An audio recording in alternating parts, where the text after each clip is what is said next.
बिस्मिल्लाहिर्रहमानिर्रहीम। आज गाड़ी से रिलेटेड 4x4 से रिलेटेड एक छोटी सी इन्फॉर्मेशन वीडियो जी। गर्मियाँ आगे आने वाली हैं तो एक चीज़ जो बड़ी अंडर डिस्कशन रहती है जी कि गाड़ी में कूलेंट डालना चाहिए या नहीं डालना चाहिए, और अगर डालना चाहिए तो कौन सा डालना चाहिए। दोनों पे अपने अपने पॉइंट्स हैं। बाज़ लोग ये कहते हैं जी कि अगर आप कूलेंट डालेंगे तो वो क्रोजन पैदा करना शुरू कर देगा और गाड़ी में अगर कहीं पे जंग है या कोई ऐसी चीज़ है तो उसमें लीकेज आ जाएगी। जो इसका दूसरी साइड है जो मैं समझता हूँ कि ठीक है, वो ये है कि बेसिकली कूलेंट आपकी गाड़ी को प्रिवेंट करता है रस्ट जो है वो आपके रेडिएटर में, आपके इंजन ब्लॉक में जो है, आपके हेड में जो इंजन हेड है उसके अंदर ना पैदा हो, तो वो बात ठीक है। लेकिन यहाँ पे एक चीज़ आ जाती है कि मार्केट में बहुत सारे कूलेंट्स अवेलेबल हैं, बहुत एक्सपेंसिव भी हैं, ठीक है, और नॉर्मल प्राइस रेंज की भी हैं।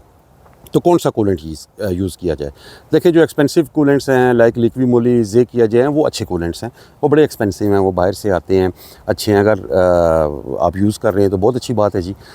लेकिन अब जिस तरह हमारे पास ये पुरानी गाड़ी है जी, ये कभी भी परफेक्ट नहीं हुआ करती ना। इनके अंदर लीकेज वगैरह होती रहती है, पानी कभी लीक हो जाता है, कभी कोई पाइप फट गया, कभी कुछ हो गया, कभी कुछ हो गया।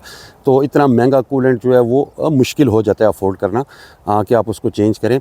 15-16 लीटर इसके अंदर कूलेंट आता है, तो अगर आप 2000-2500 रुपये लीटर वाला लें तो वो बात बड़ी ऊपर तक चली जाती है। अच्छा, मेरे पास फेसबुक के ऊपर ना एक रिकमेंडेशंस, एक एड्स आना शुरू हो गए।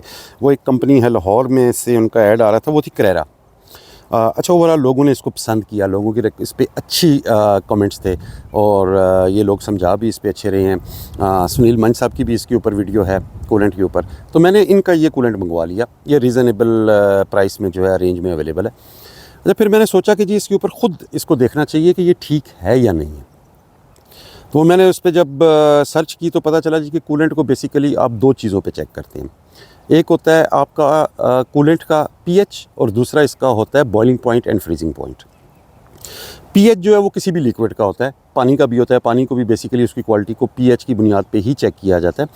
इसको सिंपल समझाने के लिए मैं इस तरह बता लेता हूँ कि इसकी जो रीडिंग होती है 1 to 14 होती है, ठीक है।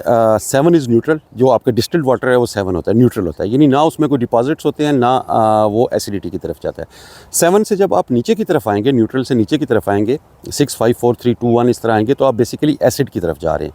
और जो 7 से आप ऊपर जाते हैं तो इसका मतलब है कि जो आपका पानी है उसके अंदर डिपॉजिट्स हैं, उसमें सोडियम भी होता है, आयरन भी होता है। ओवरऑल वो साइंसदान बेहतर जानते हैं, इंजीनियर बेहतर जानते हैं, मैं तो उस फील्ड को इतना नहीं समझता।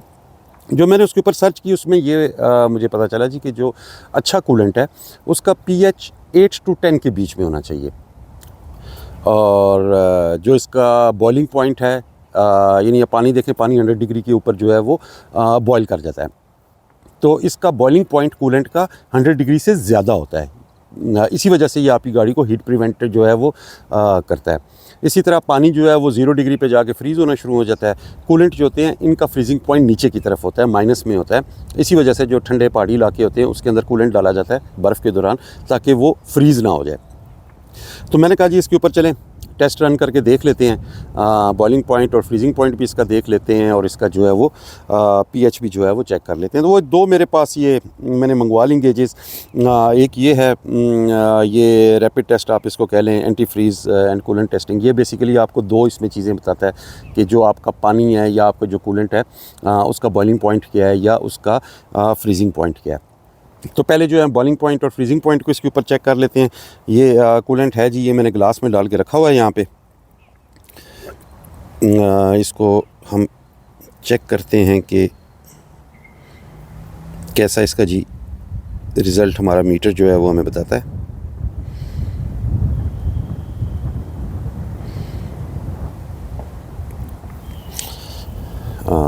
ये इस साइड पे है जी इसका बॉइलिंग पॉइंट।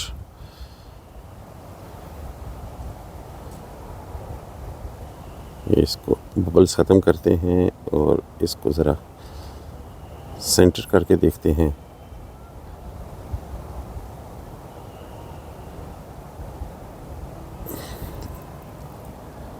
ये तकरीबन जी हमारे पास इसका जो बॉइलिंग पॉइंट है वो आ रहा है 125 डिग्री के करीब आ रहा है जी,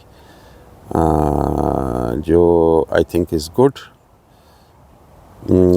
कीपिंग इन व्यू जो हमारे यहाँ पे टेम्परेचर है 125 डिग्री तक अगर ये आपको प्रिवेंट करता है तो 120 डिग्री 125 डिग्री पे अगर ये कर रहा है तो इट्स गुड।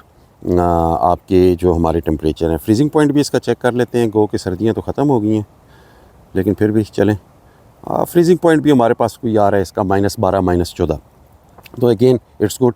जिस तरह की सर्दी पाकिस्तान में पड़ती है या जितना टेम्परेचर यहाँ पे नीचे जाता है, उस लिहाज से मेरे ख़्याल से तो ये काफ़ी बेहतर है। बॉइलिंग पॉइंट भी इसका अच्छा है, अराउंड 120-125 डिग्री के करीब आ रहा है, और फ्रीजिंग पॉइंट भी इसका अच्छा आ रहा है। तो इस टेस्ट के लिहाज से तो मेरे ख़्याल से ये बेहतर है। अभी इस पे दूसरा टेस्ट करके देख लेते हैं, जो कि इसके पीएच का होता है। इसको थोड़ा सा कम कर लेते हैं ताकि वो जो मीटर है वो इसमें मुकम्मल डूब ना जाए और ख़राब ना हो जाए। ये इसमें कर लेते हैं। ये हमारा पीएच मीटर आ गया जी।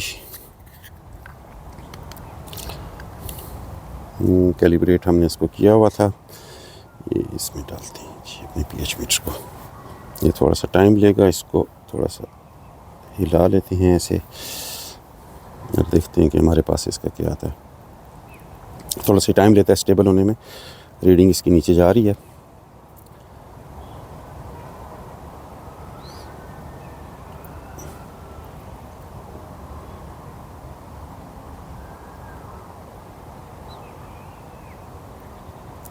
ये अराउंड जी हमारे पास कोई पीएच पे इसकी जो रीडिंग आ रही है वो आ रही है 8.5, 8.49, 8.45, इस तरह करके ये हमारे पास अभी रीडिंग आ रही है। सो कंसिडर लाइक 8.45 और 8.5। तो अगेन इट्स वेरी गुड। यानी ये मुनासिब रेंज के अंदर है। जैसे मैंने पहले बताया कि 8 से लेकर 10 के दरमियान जो है कूलेंट उसको रिकमेंड किया जाता है कि इतनी उसकी पीएच होनी चाहिए। ये जी मैं अपनी गाड़ी में अभी इसको इस्तेमाल करता हूँ, फिर इसको देखते हैं। देखिए ये जो पीएच और जो आपका है ना कूलिंग पॉइंट और बॉइलिंग पॉइंट, ये वक्त के साथ साथ जो है वो चेंज भी होता रहता है। आपका जैसे जैसे गाड़ी चलती है इस्तेमाल होता रहता है, तो इसके ऊपर नज़र रखनी चाहिए। इसलिए डिफरेंट जो कूलेंट बनाने वाली कंपनी है वो किलोमीटर्स बताते हैं कि इतने किलोमीटर्स के बाद आपको कूलेंट को चेंज करना चाहिए। वैसे भी आप उसका कलर देख के भी समझ जाएंगे कि अब जो है ये वो ख़राब होना शुरू हो गया। बाकी अगर इस तरह की चीज़ है तो उसके ऊपर टेस्ट भी किया जा सकता है, उसको वक्तन फ़वक्तन चलते हुए कि कितना इसको अभी इसकी रिप्लेसमेंट चाहिए या उसकी नहीं चाहिए।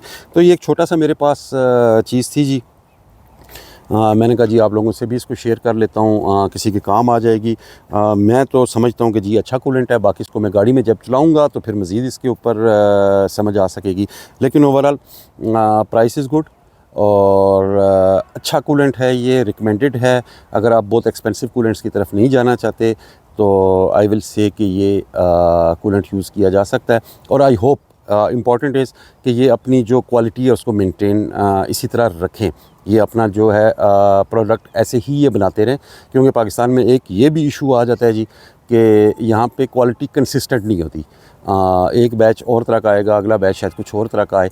तो आई होप कि ये लोग इसको अपनी क्वालिटी को इसी तरह मेंटेन रखेंगे, इसी तरह की चीज़ बनाएंगे। तो मेरी रिकमेंडेशन है, मुनासिब प्राइस का है जी, आप अपनी गाड़ी में इसको यूटिलाइज़ करें। ये ठीक इसको काम करना चाहिए।